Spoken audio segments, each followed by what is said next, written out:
ओडिशा राज्य weather briefing करुच्ची जदि देखा गत 24 घंटार दिन तापमात्रा रेकर्ड तेबे सर्वाधिक तापमात्रा रेकर्ड करा टिटलागढ़ 39.5 डिग्री सेल्सियस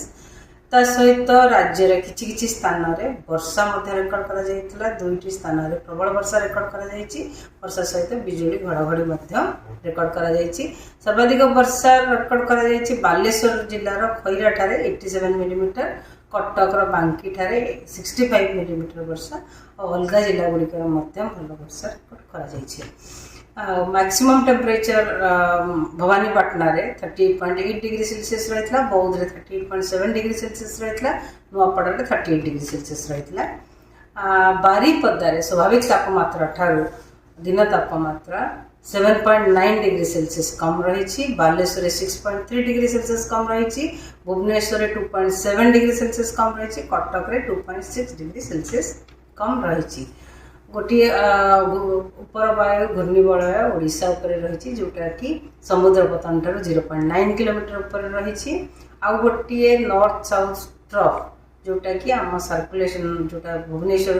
जोटा ओडिशा उपर रही ताठारू गल्फ ऑफ म्यांमार पर्यंत लंबी तेलंगाना रायलसीमा और तमिलनाडु दे जोटा कि आम समुद्र पतन ठार 0.9 किलोमीटर उच्चतार रही जहाँ प्रभाव कि ओडिशार आम उपकूलवर्ती अंचल जिला गुड़िक पाखापाखि जिला गुड़िक आगामी 24 घंटा वर्षा सहित बिजुली घड़घड़ी झटका पवन होबार संभावना रही देखा विशेषतः भद्रक केन्द्रापड़ा जगतसिंहपुर जिले में वर्षा सहित बिजुली घड़घड़ी झटका पवन 40-50 किलोमीटर पर आवर रही संभावना रही मयूरभंज बालेश्वर भद्रक केउंझर ढेंकानाल अनुगुल जयपुर कटक बौद्ध नयागढ़ खोर्धा पुरी गंजाम गजपति कंधमाल रायगड़ा कोरापुट मालकानगिरी जिले में कामा स्थान में हल्का मध्यम वर्षा सहित बिजुली घड़घड़ी झटका पवन 30-40 किलोमीटर पर आवर रही संभावना रही काली कि 10 तारीख आम उपकूलवर्ती अंचल जिला गुड़िक जमी भद्रक बालेश्वर जाजपुर केन्द्रापड़ा कटक जगतसिंहपुर खोर्धा नयागढ़ गंजाम गजपति जिले में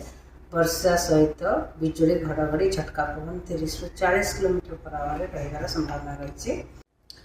11 एप्रिल ठारू 15 एप्रिल पर्यंत पाग मुख्यतः शुखला रही संभावना रही वर्षा हबार विशेष संभावना नहीं किंतु 11 तारीख टू 15 तारीख भितर आम उपकूलवर्ती अंचल जिला गुड़िक गुलुगुली लगी लोक मानक विशेष ध्यान देवा दरकार आ गुलुगुली निजक सुरक्षा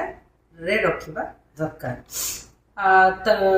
देखा दिन तापमात्रार पूर्वानुमान तेबे आगामी 2 दिन पर्यंत दिन तापमात्रा कि मैक्सिमम टेम्परेचर रे विशेष परिवर्तन होबार संभावना नहीं